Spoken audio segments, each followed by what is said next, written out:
because prior to that, especially with working in the fashion industry, I always thought that personal branding was all about showcasing your best self. But his point of view positioned personal branding as not just showing the things about you that you think are going to make you likable, but sharing those imperfections and the things that maybe you even feel insecure about, because it's through your imperfections that you're able to be vulnerable with people and make a deeper connection with people in your audience and your clients. An important thing to also understand with PR is it is really about borrowing someone else's audience or their platform, right? When you are featured on Forbes or Entrepreneur, you are associated. And Lydia, you said it so well. What was the saying you said the other day? Oh, that you get like basically a third-party endorsement. So a third-party endorsement from like Forbes, that's a big deal. Welcome to the third season of the Simple and Smart SEO Show, the podcast dedicated to empathy-driven, brand-building SEO. I'm your host, Crystal Waddell. I leverage my obsession with user experience to help business owners just like you optimize your website with confidence. Thank you so much for being here. Let's jump into another great episode. Welcome back, everybody. I am so excited to be here with two guests today. Oh my goodness, it's double the fun, actually triple since I'm still here, but whatever. But I'm here with Lydia Bagarozza and Bridget Sicsko, who are co-founders and media experts over at Visibility on Purpose. And they sent me the most fun email, the best pitch that I've ever received to be on the podcast. So even though we're meeting today face-to-face for the first time, I already feel like I know you guys, but welcome to the Simple and Smart SEO Show podcast. Thank you so much for being here.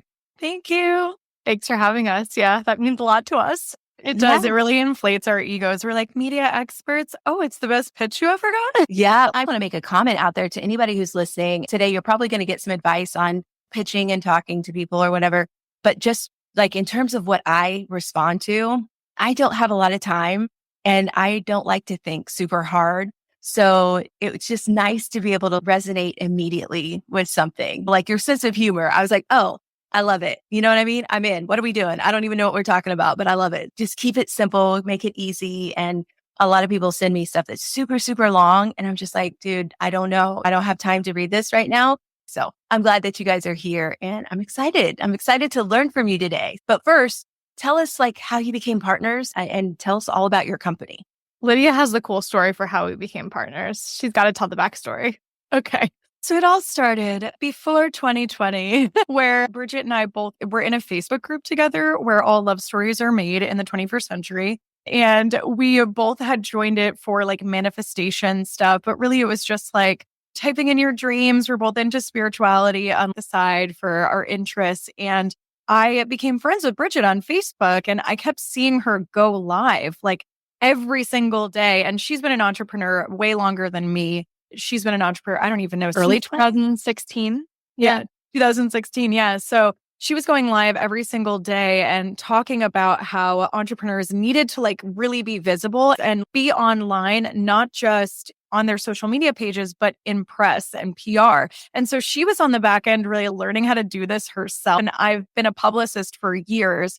And so after a while, I was like, you know what? I'm going to reach out to her. So I sent her a message. I didn't even own my own business yet. And I was like, hi, I see that you're posting all about this, like getting entrepreneurs visible. And I'm thinking that maybe I can add some value to your group and come in. And she was like, no, thank you. She doesn't remember this, but if we went back in the archives, I'm sure we could find it.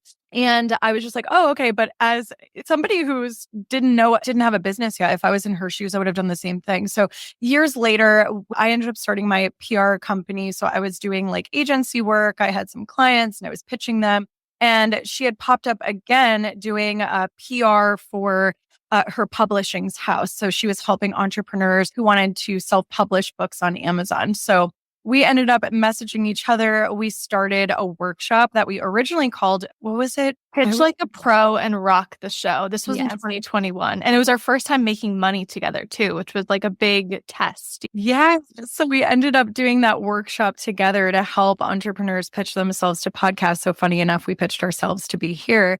And after we did that workshop, we were like, this is super fun. We should do more of this. So we released a program called Visibility on Purpose, which is now our entire company name and mission. And now we've gone into business with each other we've been in business with each other for 2 years now. And we have a visibility mastermind, which is our like absolute bread and butter favorite thing that we do, where we have our like course, teach entrepreneurs how to pitch themselves to editorial, to podcasts, to TV, as well as just help them with visibility all around. Sometimes we have questions like SEO. So we're really excited to talk to you today as well.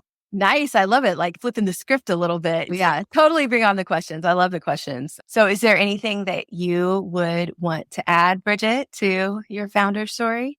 Yeah, I think what's important for everyone listening is I was the one just doing all of this for myself. I was learning about press, learning about podcasts, learning about TV, figuring out the ways that I could get my business visible, which started as a yoga company. By the way, I still teach yoga. I've been teaching for the last 8 years.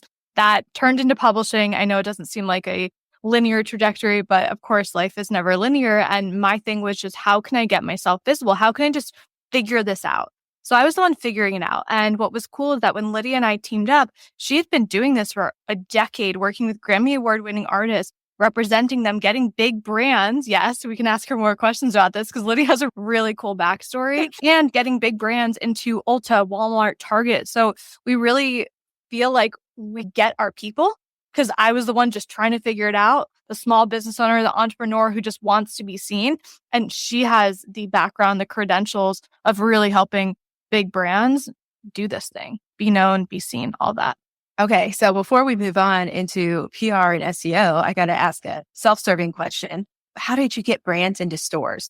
What's the short version of that? Oh, it's not really into stores. It's more they had just entered the stores, wanting to keep the health of their stock there, things like that, push those sales. So a lot of brands, there's two things that they want, especially for product brands. It's a lot of the times they want to scale. And so scaling is getting on major retailers. So wanting to get into Target, wanting to get into Amazon. One of my brands got into Neiman Marcus when I was working with her. So PR is not necessarily the pitching to get into these retailers. It's more of the support of being able to go to these major retailers. Or we always joke around that like PR is support for goals. Like it's not about the actual press. It's about what comes after. So a lot of these brands, their goals are to get into Ulta for beauty, maybe, or skincare, or get into. So either they had just gotten in there and they wanted to make sure that they could stay. So expanding their brand awareness so people are aware, like, not only is, I don't know, Charlotte Tilbury, I feel like that's like the new brand that's really popular right now in these stores. I know it's so good. But also their brand is available there as well. And I don't know if you're like a big Ulta person or Sephora person, but especially in Ulta, they push those smaller brands that just came into the store in the same section. So it's like the reject section. And it's like, how do we get the big end caps and things? So yeah, the P is really about to roundabout answer your question. How can we build that brand awareness, build that brand growth so that we can either meet our goals or we can support what is already happening for us? That's really interesting. And yeah, I love Charlotte Tilbury. I've got her setting spray on right now. So yeah, I didn't even wear makeup before I turned 40. And now I wear makeup and I'm like, oh, this is so fun. Because I used to be a basketball player and a volleyball player and I was just like sweaty all the time. Now I actually get to dress up for podcast interviews. So let's talk about like how getting featured in media like intersects with SEO, because we've had some people come on and talk about PR. It just seems so hard. It does just seem so hard. And as someone who does her own SEO and I teach entrepreneurs how to do their SEO, I'm like, okay, is there a way that we could incorporate this workflow together so that it doesn't necessarily add on another thing, but it's like complementary as we're working on visibility? Okay, add this as a checklist item. And like the way that we like to pose this, because we get that too, that it can feel overwhelming. It can feel like another task. We like to say, set aside 1 to 2 hours a week, especially if you're doing this on your own, where you are just taking some time to put the brand out there. And we can go through what that actually means, but simple, quick, effective, that is our bread and butter anyway. But when we think about SEO and we think about PR, some similar goals, right? Brand awareness, getting found more easily, getting on other platforms, building that brand awareness strategy. And one of the ways that we can do that is through media features. Because when you think about big sites like Forbes, Time Magazine, Business Insider, Entrepreneur, those are like the very business publications, they are highly trafficked. There are millions and millions of unique monthly visitors going to those sites.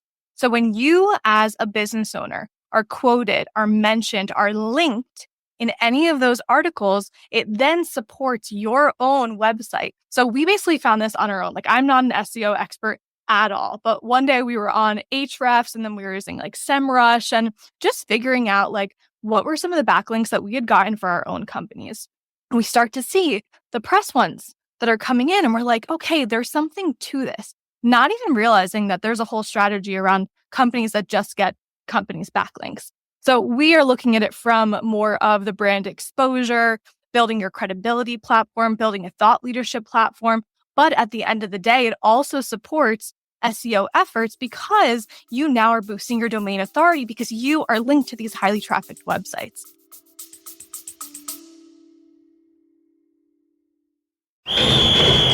Hey, football fans, score big this fall with our senior night gifts from loveyoursenior.com. These treasures are just what you need to make your memories last a lifetime. But hurry, these limited edition pieces are as fleeting as those Friday night lights. Visit loveyoursenior.com now and grab yours before the final whistle blows. That's loveyoursenior.com. I just think it's cool. One thing I think is interesting is you mentioned brand goals earlier. And I just think it's interesting because I think that's a fun exercise in and of itself is what are your business goals? Because a lot of times I'll talk to people and I'll say, okay, depending on your business goals, this is what we could do, or there's lots of different options, but what are your business goals? And sometimes I get a blank look, like the one goal of business is to make money, or like it falls under that blanket statement. So how does someone define business goals to then say, okay, now I want to do these things to support those business goals? Yeah, this is a great question. I think that when it comes down to it, everybody has values and a lot of them trickle into our brand. So we have brand values.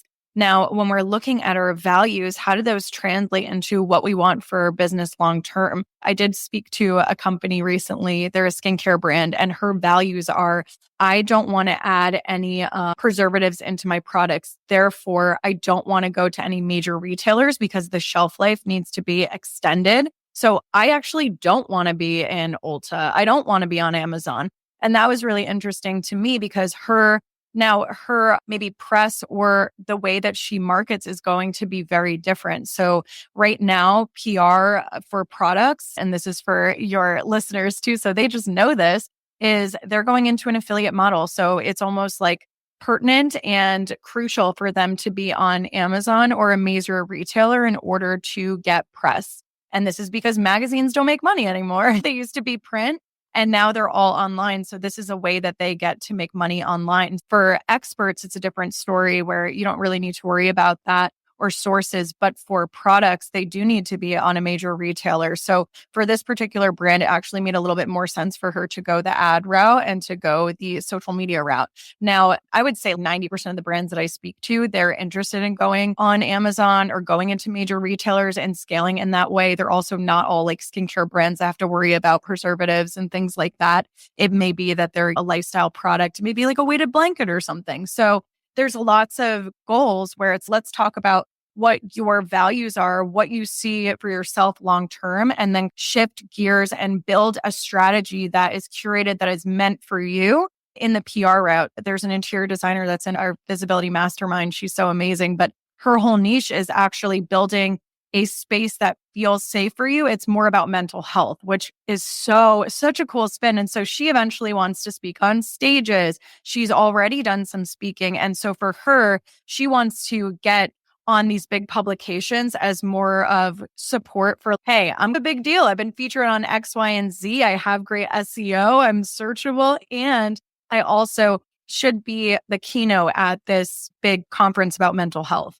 I feel like this is where all businesses need to start off also, is just figuring out what are our goals, because each company is so different, like Lydia has shared. And I'm sure, Crystal, like you work with a bunch of different types of companies that have different goals. And then based on their goals, you then develop a plan, right? So for us, just like a behind the scenes look at Visibility on Purpose, podcasts are a huge part of our PR strategy because we know that we can get in front of the right audiences. We also, it fits our personality.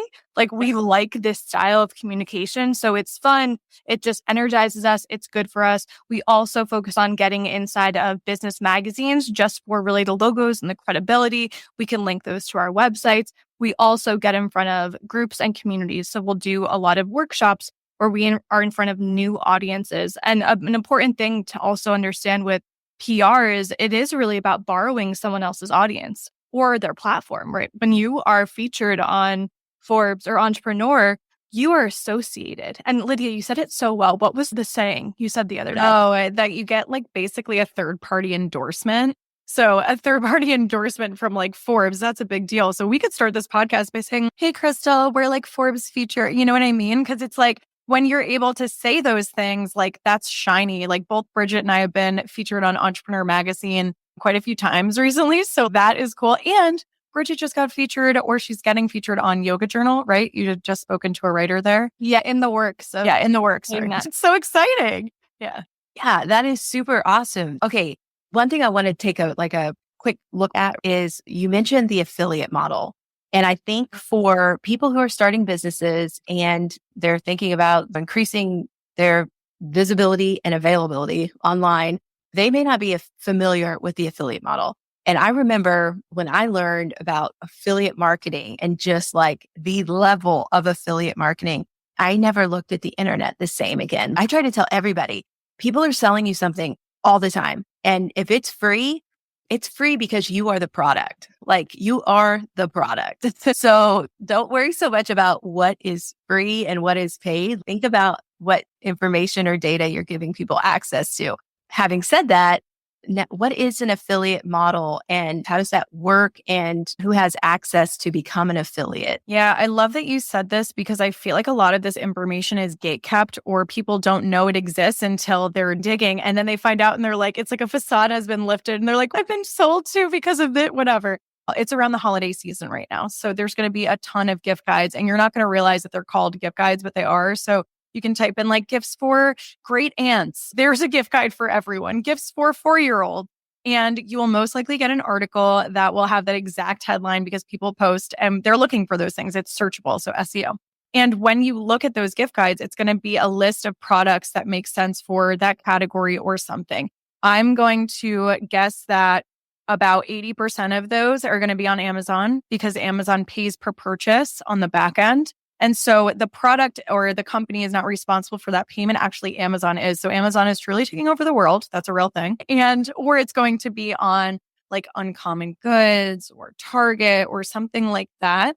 Now, a brand can also be competitive by going through platforms like Share a Sale or Skimlinks that are comparable for these types of paybacks. And I think right now, most brands are doing 15% per purchase on the link. So what you can do is if you pitch to, let's say, Allure magazine, and they're only, I don't know, I have to check Allure. It's been a minute since I've pitched products to them, but say they're clearly only posting about Amazon products and it's because there's tracking and they're getting paid by Amazon. You can also pitch them and say, hey, I just want to let you know that I'm on Share a Sale or I'm on Skimlinks. And so their team will use that tracking link and the brand will pay them directly. And so there's different ways where you can look at this. You can get your brand on Amazon if it's not there yet, or you can go these different routes if it's more cost effective for you. Sometimes it is. And you can choose to do Share a Sale or Skimlinks and manage those affiliates on the back end. But a lot of products are using affiliates now, also with a rise of TikTok and Instagram. This is how people get paid as well. So it's not all of the publications that are using affiliate links. There's still some publications out there that are very highly trafficked and very awesome that are posting boutique brands or product-owned website, but like company-owned websites. But you do want to be very conscious of that. What I'll do sometimes if I'm not sure and I see brands that are not on Amazon, it's linked to their actual store, is I'll stare at like the search bar on my browser and I'll click on it and see if I see a little tracking link pop up and then it goes right to the site. And that's how you know. Okay, so what's a tracking link? When you look in the search bar and you see a tracking link, what type of things are in there that tell you that's a tracking link? Yeah. So you can see it's a tracking link if it say we click on it and it like goes to a bunch of different like characters. Sometimes it'll say skim links or something, but other times it'll look like a bunch of characters and then it'll reconfigure to the website. For example, say me and Bridget are selling t-shirts and it's visibility on purpose. And we have an affiliate link on the back end that people don't know about. And we're getting posted on Cosmopolitan. I know that Cosmo very much uses affiliate links only. So we're posted on Cosmo. We use our tracking link. They know. People don't know because they're just scrolling and they see it's linked to visibility on purpose. They may click on the purchase button and at the top, it would have a bunch of letters and then it would reconfigure to www.visibilityonpurpose.com. So that's what it would look like. And I have a question because someone, I'm not going to say who, got kicked out of the Amazon affiliate program. That someone is me. And it was really an accident. It was a genuine accident because I was just positioning myself perfectly for Amazon sales from my blog for people who wanted things related to senior night gifts and the wooden letters that I sell. And then I signed my husband up for the NFL package, but I had to use like a new Prime account. So I was like in his account. Then I bought something on his account. Somehow they attributed a sale on Amazon from myself to myself. And then I got out. And that was the first and only sale that I'd ever gotten. And I was done like that. And now I'm getting like this massive traffic from all of the SEO stuff that I had done on my site to set myself up. And I had to take all of those links out for Amazon. And I was so mad. And I'm like, is there a way to get back in? I can't talk to a human. I can't talk to anybody. And I've tried to sign up again multiple times through TikTok Shop or whatever. Can't get back in. So I'm like, what do I do?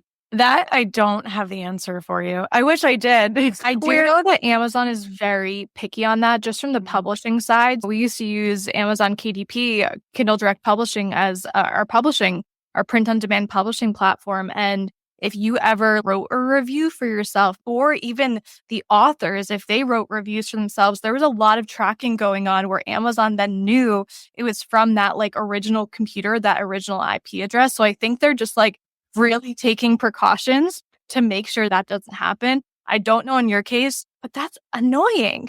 It's terrible because I'd had an affiliate account for years with zero action. And I was like, now I'm going to get serious about it. And I remember when I saw the affiliate commission come through, I was like, oh my gosh, it's working. I was attributing it to my SEO. I was like, oh my gosh, look at me. Like I am a rock star. And then I get an email not too long after that you're kicked out. I'm like, wait, what happened? And so because all of that happened right about the same amount of time, I was like, you've got to be kidding me. I got an affiliate sale for myself, but whatever. The good news is because like I said, I started out in handmade and I still do make all of the products. We are a manufacturer. We make giant photo props, giant letters, giant numbers. And then I make collages like this one. I made this one for my son. Oh, cute. So usually I make them for athletes, but of course I'm going to make it for my family. But anyway, my point is back in the day when I decided that I needed to expand beyond Etsy would not just let anybody in their affiliate program through AWIN. That's Etsy's affiliate program. But now, because so many sellers have said, hey, I need my own stuff because I want to keep more of the commissions. I want to keep more of like the actual sale money. Etsy's now opened up their affiliate program to sellers, which is awesome. Yeah. So we talk about that in my small group, the SEO squad, because it's okay. Amazon's obviously a great one. Now I've shifted to AWIN because of my situation with Amazon affiliates. Gosh, I have so many questions. So I don't actually know what's happening with Etsy, but I've been seeing them in gift guides and I'm like, Etsy's doing something. They are doing something because they are competitive here. There's some tracking links. So it's super interesting to know that's also an option because sometimes it feels like Amazon is the only route to take. And that's why I mentioned skim links and share a sale because there are other options, especially for brands that maybe don't have this massive budget yet. Like I've heard that Amazon can be really pricey for some products where like they need to send it to a warehouse and they have to store it. And there's like all these other things that happen if it's not getting made through companies that are what Bridget was talking about, like made to print or things like that. And it's like an internal system. I think the biggest takeaway that I have tried to share with my fellow entrepreneurs is number one, like you said, that the internet is built on affiliates and affiliate links. And so again, once you see that, you can't unsee it. And what I was hearing you say is, okay, say I find a publication that I want, that I'm like, oh, I like to read that, or I think my products would be good there. A good thing to do is to go to the website and, like you said, look and see what type of articles they have and how they're presenting it, and if it is an affiliate link. And now you've explained how to tell if it's an affiliate link. Thank you, because I wanted to be able to give people the information to be able to help themselves understand like where they can insert themselves into the conversation. And there's always room in that conversation. That's what we love to remind brands of. I think sometimes they think, and by the way, for your audience and for you, everything we're talking about here is organic. We do not do pay to play. You will see that there are going to be paid agencies, and maybe that's the route that works for you, but we're talking about organic here. One of the big things that we hear from founders of brands, small, even medium size, they're like, what would I even say? Like, how do I even support this conversation? So if you have a product that is well suited around the holidays or New Year's, like introduce yourself and the brand as a source for writers. There's an ecosystem of how this works. Writers receive hundreds of pitches per day, but why is that helpful for them? They need sources for their articles. They're tasked with writing a certain amount of articles based on their publication, or if they're a freelance writer or a staff writer, like they need your input just as much as you need them. So just like it's a little mindset shift that we like to share with our students and our community, because you are valuable. Like you have something really important to say. Yeah. And we always say we like love the freelancers because they're also pitching too. So just understand, I think like just understanding the ecosystem, what we were talking about, like understanding that affiliates are a thing, also understanding that there's different ways you can get into these publications. Like we're scrappy. We're like, do you have any expertise? Can you talk on this conversation that makes sense for your brand to get that logo, to get that backlink, to get on that site? And freelancers, we love to speak to, because typically freelancers are writing for multiple publications that kind of make sense for you. So if they're a wellness writer, they like to talk about wellness and they're pitching to, let's say, Allure, Well and Good, and Vogue, and that's where they write for. You then get to send them a potential story angle that makes sense for you, that is like already something you're an expert in. And then they get excited and they will pitch your exact. There have been many times where I have seen my exact headline from my subject line of my pitch as a headline in a magazine, because they're like, oh, that was good, I'll use that. And then they get to pitch it to one of the publications. That's awesome. She's like, oh, I can't do Allure this time. Is Vogue okay? I'm like, yes, ma'am. So yeah, there's just so many. I guess that'll work. Yeah, I guess Vogue is fine. I've got a fun story about that. One of the girls that I've interviewed on the podcast, it turns out that she writes for HubSpot. She was mentioning something about being on a deadline for CRMs or whatever. And I was just joking with her because I was like, hey, I wish I could help you, because do I get a link? Like I was just teasing her. And then I realized, oh my gosh, I use a CRM. What am I talking about? And it does have AI. Oh, let me show you. And so I was able to send her some screenshots and get some, I don't know if HubSpot will leave them in or not, but I was able to link to my podcast, my website, all that stuff. And I was like, okay, let's go. And that was just being available or whatever. Yeah. But yeah, it's interesting, the opportunities that are out there, and that just being helpful. Like I didn't realize that people are on deadlines and they need that information right there. So if you can just find your way into a relationship with those people, it's so mutually beneficial. So mutually beneficial. And Lydia has reminded me of this so many times. She's like, writers don't always know everything about every CRM on the market. You might think they do because they've made that request of, yeah, I have this deadline to write on the top AI generated CRMs in the marketplace. They need your thoughts on it. And that's what creates the best article for them and their publication. And that publication is thinking about numbers, or thinking about viewers, or thinking about their audience. So you are just such a crucial role in the entire synergistic ecosystem relationship of how the media works, because you are valuable. Yeah. And this is like a hot tip. And I love that you were just mentioning this, Crystal. Like that was an absolute play. But you created a relationship. Media is about relationships. And therefore, you were able to have a natural conversation of how you could help this person. But you were also talking about something that's very trendy and new. And so what I think is really great is there's so many trends and seasons out there, right? There's so many things that's always going on. So how can we add to the conversation with our own unique spin and take? So for example, like this is just a silly example, but I see this writer that is a news writer on Bustle all the time. I've been pitching her for years. She never answered me once. but that's okay because sometimes that happens. And she writes about spirituality and she writes about trends. And the other day, I noticed that she was posting a lot about like different TikTok trends that are happening. And one of my clients is a spiritual mentor. She talks a lot about spirituality and these types of things. And I don't know if you saw on TikTok the invisible string theory. Did you see that by any chance? You mentioned you're a TikTok person, so I'm like, oh, okay. So basically, the invisible string theory is that you end up being near the people that you're supposed to be meant to meet, but you don't actually meet until a certain point in your life. So Bridget and I, for example, we both went to Rutgers. We both have mutual friends, which is really weird. And we didn't meet until officially in person until 2021. So we had been crossing paths with each other for many years. And so I ended up reaching out to this writer and I was like, hey, I have a spiritual mentor that talks a lot about like the laws of the universe. And I noticed that you're writing a lot about recent trends on TikToks. Would you be interested in talking about this specific angle and having her speak, be a source for this type of article? And she responded back to me right away and was like, oh my gosh, I've been seeing this everywhere on my For You page. The stories are wild. Does she have any particular story? I'll just post about it. So I asked her, she was like, actually, so funny. Me and my husband, we ended up we were in like pictures together and things. And it was really weird how we met. And that story alone got her immediate feature. It was like that. There was no drag time or back and forth. So sometimes it's about working smarter, not harder, and just being mindful of. I feel like a lot of the times people think that PR or pitching is hard and daunting, and it's a numbers game. You need to like pitch like a bunch of things, and sometimes it is. But also, even Bridget reaching out to you, Crystal, and saying that PR and SEO is like peanut butter and jelly. She took the time to do that. She messaged me and she was like, hey, I sent like a few pitches to some SEO podcasts and I changed the subject line and that was a mindful pitch. So yeah, my little hot take on how to reach out to people.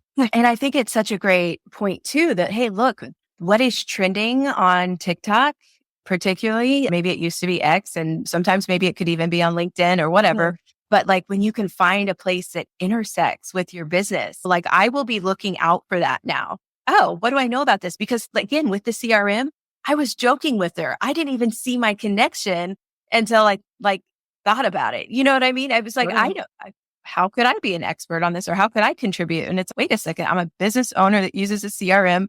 I just don't think of myself as a business owner that uses a CRM. I'm over here doing a podcast. Yeah, definitely. I'm like, ooh, we should probably talk about why it's like peanut butter and jelly. Yeah. Yeah. So tell us why PR and SEO are like peanut butter and jelly. I would say that we have a client, the interior decorator. She said that she's been working on her SEO for the last couple of months, starting to get calls coming in. And now her strategy is shifting toward, I want to get in publications. And I want those logos. I want Better Homes and Gardens. I want Architectural Digest. And the way that this all works together, it brings us back to the backlinking conversation too.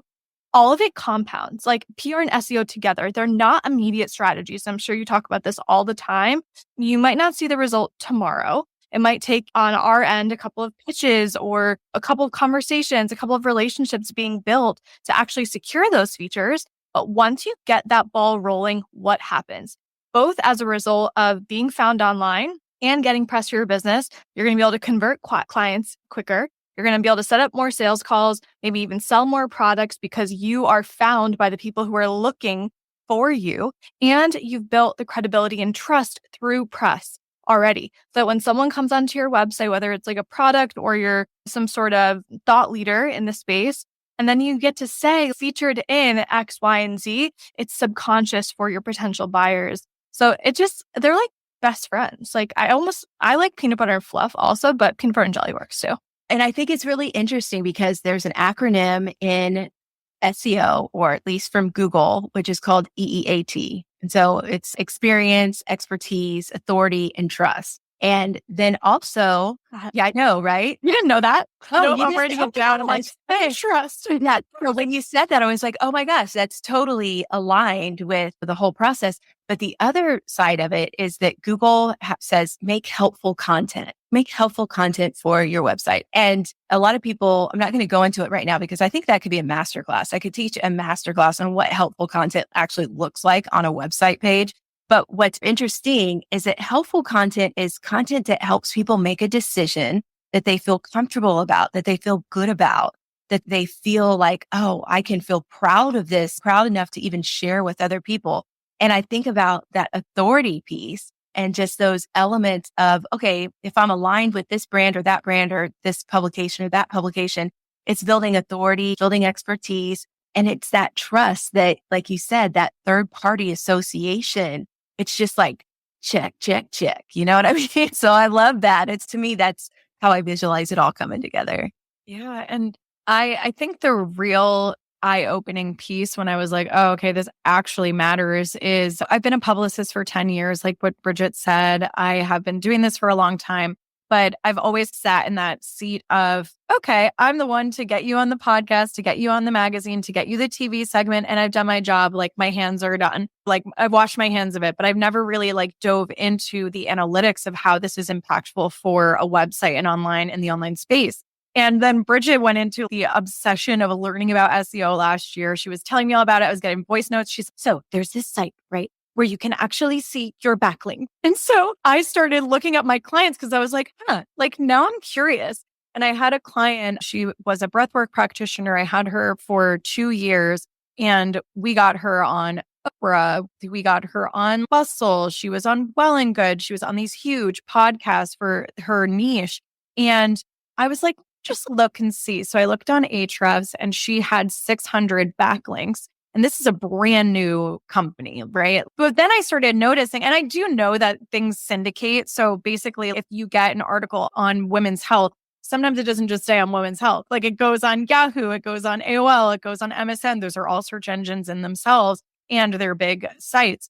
Also, little blogs might pick it up and be like trying to borrow their content and put like the little women's health logo and backlink to that. So it's all like a web almost, and it's all connected. So really when I was getting her one feature, I was getting her like 4 or 5, right? Or 6 or 10. And so all of those were compounding over the years. And it was funny. So I messaged her and I was like, hey, like I'm just looking at SEO recently and I noticed that we created 600 backlinks for you. And this is so cool for a newer business that started in 2020. And this was like last year, I was looking this up. So it was a short period of time. It was only 3 years.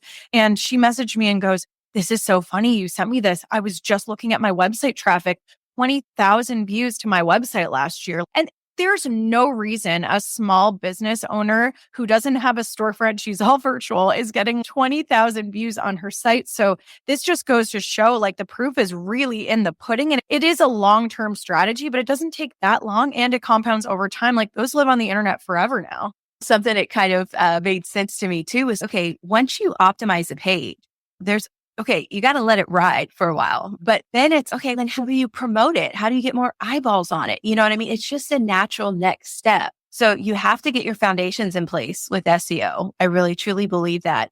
But then you got to tell people that you exist and you've got to get traffic to your site. And that syndication drop that you just had, that's a big nugget because I didn't realize that. It never connected for me that one link could lead to multiple links. Oh, yeah. Oh, yeah. So if you're even helping your clients with backlinks, like they're really getting many backlinks. So it's really very cool once you start to realize that. And you can use tools like Ahrefs and other tools that will help you see all of those links and connections. And it's not just US publications too. Like sometimes my clients will get featured, our clients. Well, one of them actually in our mastermind got featured on Women's Health. And she had MSN, Yahoo, AOL, but then she also had AOL UK. And I was like, oh, okay. So it's not just one, it's not just two, it's like many different links. And these are all supportive. So I love what you said. I think really the tangible steps are like, they all should be kind of something that you're working on together. We never ever say, yep, a 360 approach, baby. We never say, oh, you should just do social or you should just do PR or just do SEO. If you're looking at a brand for the long term and you really want to create an impact, it's this omnipresence of like, why don't you work on your SEO and like simultaneously work on your PR? And this is all going to compound.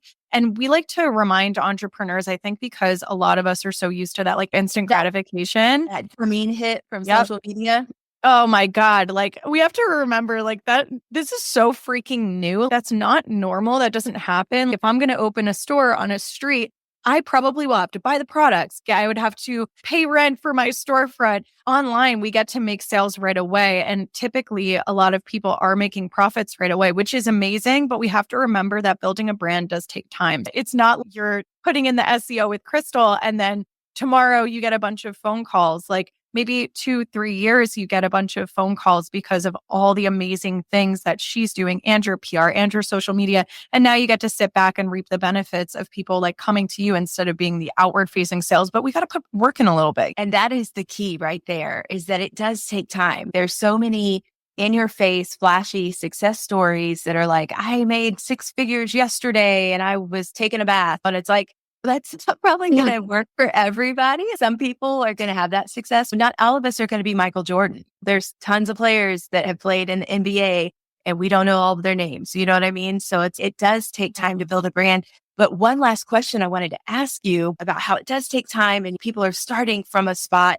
I just recently had this conversation with someone in my small group. She's, who am I to have this conversation with somebody else? She's like, I think I should interview like the manufacturer of my products.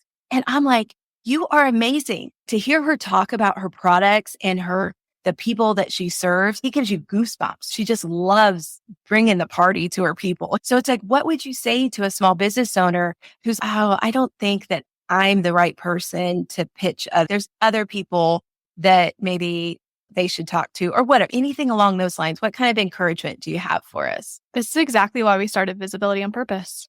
There are a bunch of huge companies out there, Coca-Cola, Tesla, Elon Musk, Charlotte Tilbury now.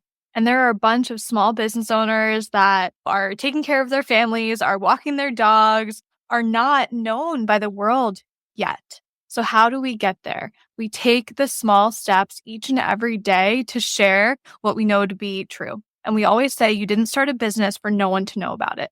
Like you started it usually for a purpose or a passion or like a heart-centered story that brought you into that work in the first place. I see us as like stewards also of our businesses. We did start this for a reason. So let's take that next step to go to the audiences that need it most. Because there's someone out there, and I had a mentor who said this years ago, like your work is the answer to someone's prayer. And if we like remember that and just sit in the truth of that, like there's just so much that we can do with it. And surround yourself with people who can remind you that message because it's really easy to forget. I have goosebumps right now. That was so good. I'm like, okay, Bridget. No kidding. Okay. So if someone's listening right now, they totally resonate with you. How do they know if they can work with you? And then if they are like a right fit for what you guys do, how they can do that?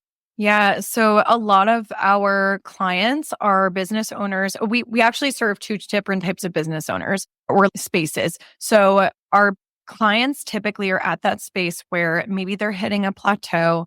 They have a small team, or maybe it's just them at the moment, but they're like, I'm battling the algorithm every single day and I can't grow. And I just want to get in front of new people.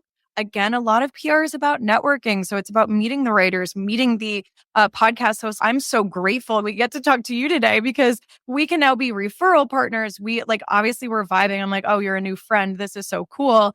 And it's just, you are a high profile expert in a space that we want to communicate with. So really it's about networking as well. So I feel like I'm getting off track here.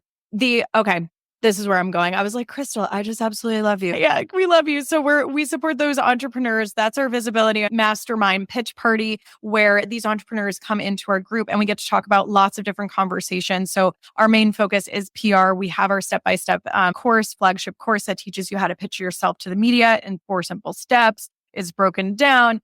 But we also decided that needed to be a year-long mastermind because things come up, conversations come up. Maybe you want to learn how to coordinate it to the best way to actually get the feature. So we're there for you throughout the process. We're actually doing a pitch challenge, which will be really fun, where we're just going to silent co-work and pitch. And we actually did it like last week with one of our clients. And she was like, this was so awesome. I just pitched 4 publications, massive publications, really catered. So I'm really excited to see what happens. And we're like, oh, we should just do this as a challenge. So that's that space. And then we also support team members. We noticed that some virtual assistants wanted to go through our program. And we actually had a VA go through one of our programs last year. She got her client on Forbes, Business Insider, USA Today, Newsweek. NASDAQ. Like it was honestly, we were like, how is this even real in 3 months? And so we're like, oh, there's something to this. We need to actually teach virtual assistants and social media managers. So we are launching the PR assistant certification program again. We just ran it in the summer with 15 VAs. It was awesome. We certified them. We gave them like a cool certificate. Where they can find us is www.visibilityonpurpose.com. We're Visibility on Purpose everywhere. So Instagram, Facebook, we're on LinkedIn.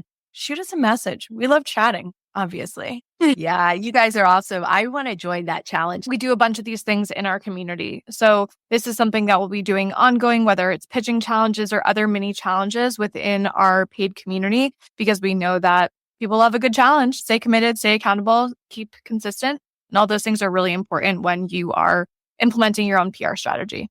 Yeah, for sure. To see how it's done directly from like the top and the best people to teach you, that's always so effective. So ladies, Lydia, Bridget, you guys are amazing. Thank you so much for your time today and for sharing with us. And yeah, I really appreciate you coming on the Simple and Smart SEO Show podcast. Thank you so much for having us.